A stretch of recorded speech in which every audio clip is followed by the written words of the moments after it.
زمین میں یا آسمان میں. یہ رسالے کا نام ہے مماتیوں کی قبر کہاں, زمین میں یا آسمان میں.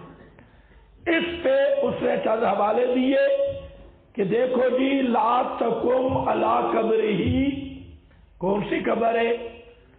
سجین ہے, الجین ہے. لا تقم علی قبرہ, نبی پاک علیہ السلام کا خچر ڈر گیا. وہ سجین سے تو نہیں گزر رہے تھے, وہ کون سی قبر تھی؟ یہ.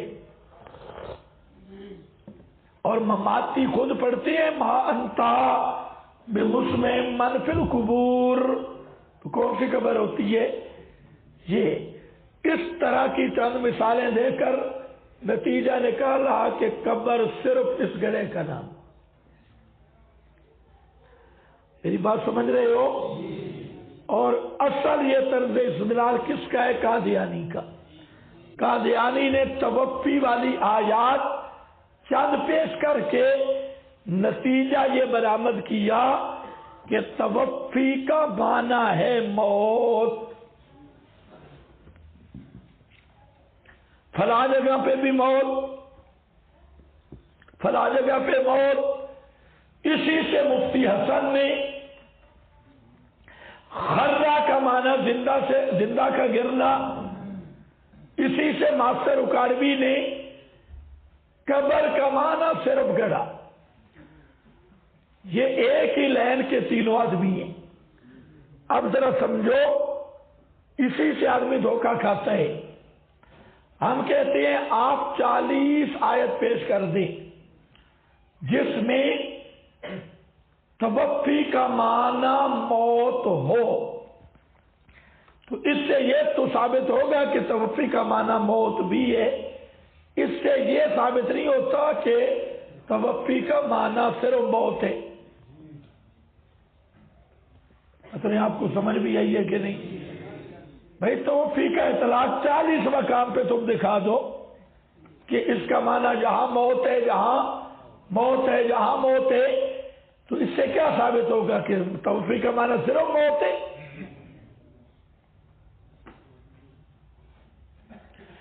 خرہ 20 مقام پہ آپ دکھا دیں کہ زندہ کے لیے خریر خرور کا لفظ آیا, تو اس کا کیا معنی ہے کہ خرہ یا خرو ضابطہ بن گیا کہ یہ صرف زندہ کے لیے آتے؟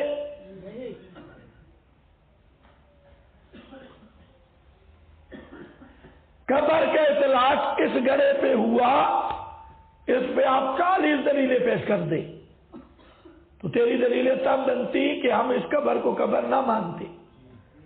یہ ابھی آپ جاتے ہیں قبرستان, راستے پہ ہے یا نہیں؟ ہم کہتے ہیں قبر کو سجدہ نہ کرو, قبر کو اونچا نہ کرو, قبر پہ دیا نہ جلاؤ. یہ ساری باتیں کرتے ہیں کہ نہیں؟ ہم اس قبر کو قبر نہیں مانتے. تو پھر یہ تلبیس کرنا کہ جہاں کون سی قبر ہے وہاں کون سی, تو ہم کہتے ہیں تیرا دعویٰ تب ثابت ہوتا کہ ایسی آیت پیش کر کہ قبر صرف اسی گڑھے کا نام ہے. ایسا پیش کر کہ خرہ زندہ کے گرنے کے لیے آتا ہے صرف, اور ایسا پیش کر کے توفی کا معنی صرف موت ہے. پھر تیری بات مانیں گے, لیکن دعویٰ تیرا پھر بھی ثابت نہیں ہوگا. یہ کوئی دار و مدار نہیں, وہ وفات عیسیٰ کا قائل ہے, تو دعویٰ تو تب ثابت ہوگا کہ آپ یہ ثابت کریں کہ حضرت عیسیٰ پہ موت آ چکی ہے, اور جب حضرت عیسیٰ سے سوال ہو رہا ہے تو اس سے پہلے تو حضرت عیسیٰ موت سے گزر چکے ہوں گے. یہ سوال کب ہو رہا ہے؟ قیامت کے دن. تو حضرت عیسیٰ موت سے نہیں گزریں گے. یہ تو تب تو پیش کرتا کہ ہم حضرت عیسیٰ کو موت سے پاک سمجھتے ہوتے. یہ جھگڑا نہیں, جھگڑا یہ ہے کہ حضرت عیسیٰ پر اب موت آ چکی ہے یا نہیں. تیرا دعویٰ حضرت پہ موت آ گئی، اب اسی دعویٰ پہ دلیل لا کہ موت آ گئی ہے، اسی دعویٰ پہ دلیل لا، لیکن وہ دلیل موجود ہو۔ یہ سوال جب ہو رہا ہے تو حضرت عیسیٰ موت سے گزر گئے یا نہ گزر گئے؟ آپ بولتے کیوں نہیں؟ سارے بولے۔ یہ سوال کب ہوگا؟ قیامت کے دن۔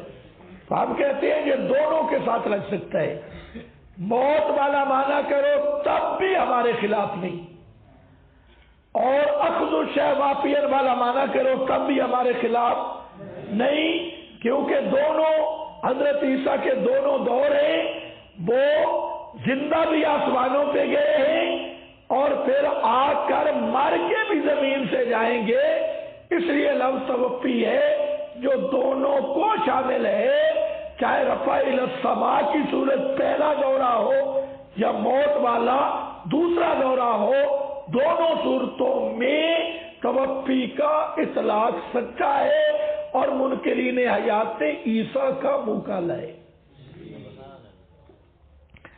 آپ کو میری بات سمجھ بھی آئی یا نہیں آئی؟ اس بات کو اچھی طرح سمجھو۔ آج کل ابو الخیر ازدی کا ایک گروہ وہ بھی حیات عیسیٰ کا انکار کر رہا ہے اور اس کو پیش کرتی ہے۔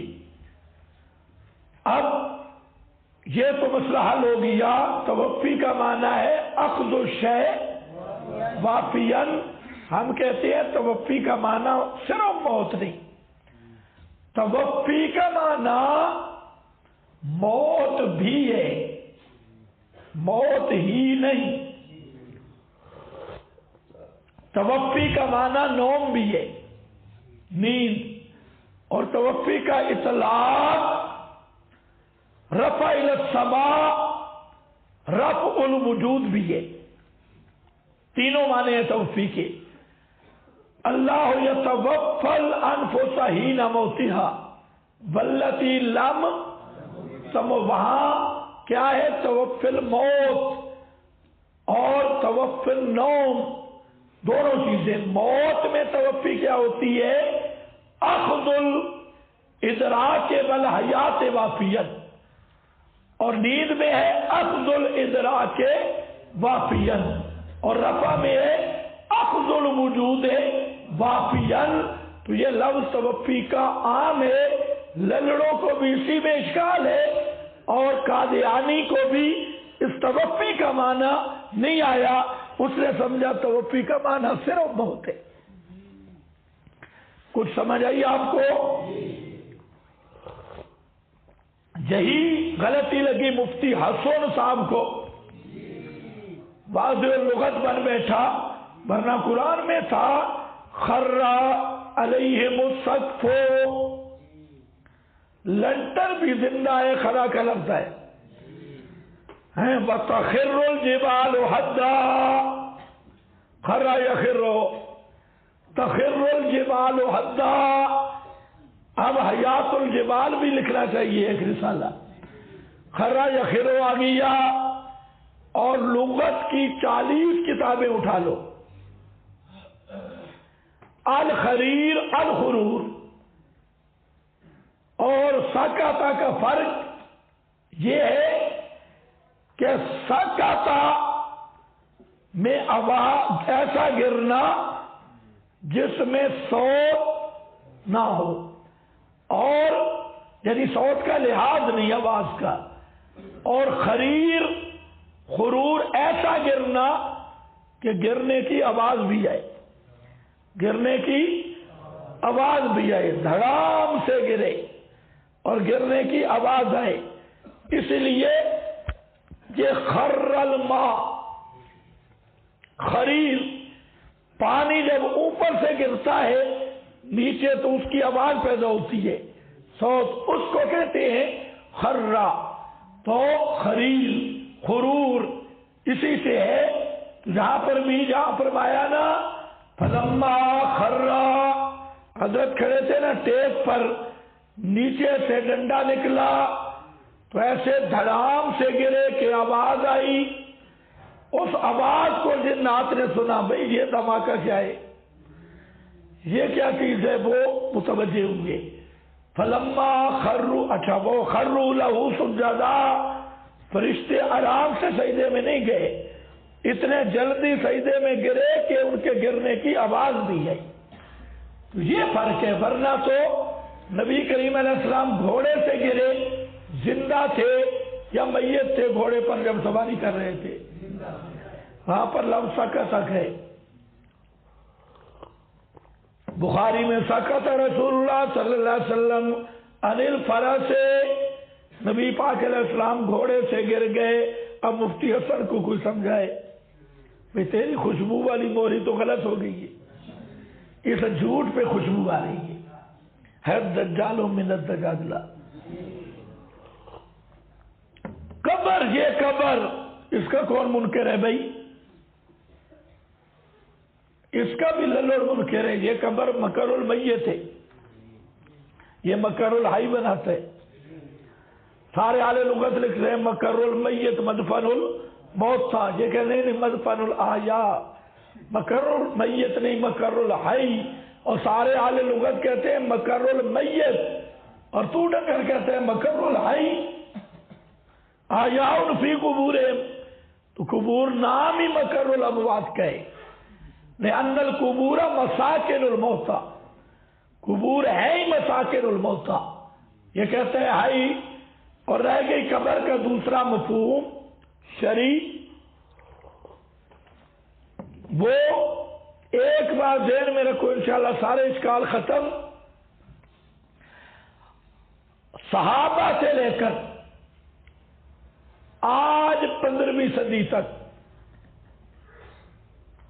تمام امت کے فقہاء، تمام متکلمین، تمام محدثین اور حنفی مالکی شافعی حنبلی تمام طبقات اس بات پہ اہل سنت والجماعت کے متفق ہیں کہ عذاب القبر کی دلیل اور سب سے بڑی دلیل ہے النار یعرضون علیہا غدوا. سب سے اصل کبیر فی اثبات عذاب، بولو عذاب القبر، قبر کے عذاب کی پوری اہل سنت کے ہاں یہ اصل عظیم ہے، سب سے بڑی دلیل. سوال ہے ان کے یہ گلے بنے تھے فرعونیوں کے؟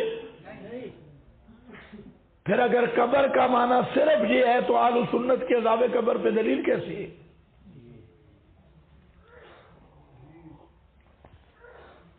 تمہیں کوئی پتہ نہیں چلا.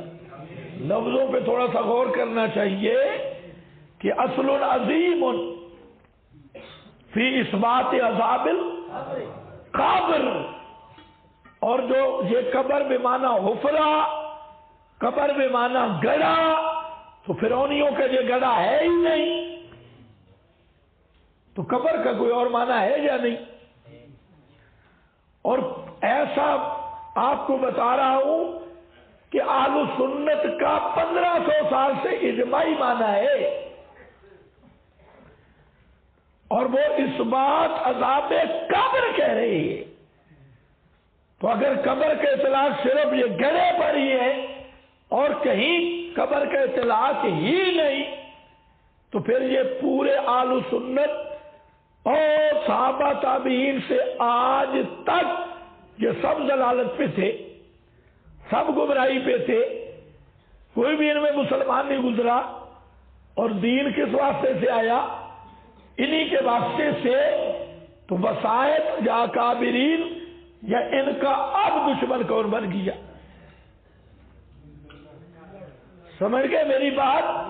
یہ مسئلہ تو آئے گا انشاءاللہ اپنے مقام پہ، لیکن میں صرف اس بات چھیڑ بیٹھا، میں جواب دے رہا ہوں کہ یہ بھی قبر ہے، اس کا کوئی منکر نہیں، لیکن صرف یہ نہیں. مردہ زندہ گرے تب بھی آواز آئے تو خرا کا لفظ بولتی، لیکن صرف زندہ کے لیے نہیں. پہاڑ گر جائے وہ بھی خرا ہے، ساکا تھا میں تو اس مجتہد فی اللغت نے بے ایمانی کی حد کر دی. تو بہرحال اسی طرح توفیتنی، لیکن جو میں نے تقریر کی ہے اگر آپ نے سمجھ لی تو اس پر کوئی اشکال نہ ہو سکتا ہے آئندہ نہ اب. میں نے کہا حضرت عیسیٰ کے کتنے دورے ہیں؟ 2.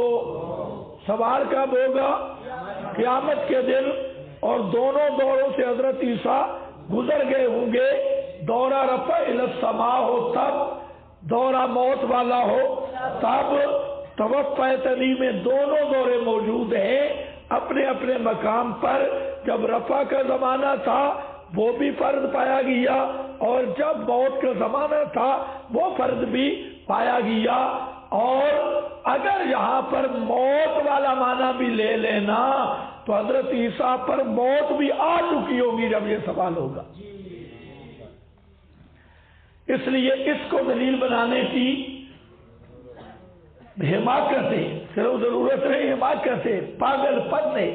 تو یہ صرف آپ کے ذہن میں لانا چاہتا ہوں کہ استدلالات فاسدہ کیسے ہوتی ہے. فاسد استدلال جس کی کوئی بنیاد نہیں. فلما توفیتنی کنت انت الرقیب علیہم، جب تو نے مجھے اٹھا لیا، کیا لکھا ہے؟ آسمان پر زندہ، اولا موت سے، ثانیا، اور نیچے کیا لکھا ہے؟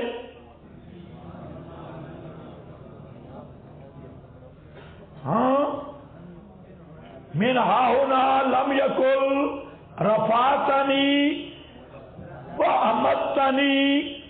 اس لیے یہاں دونوں دوروں کو شامل ہے.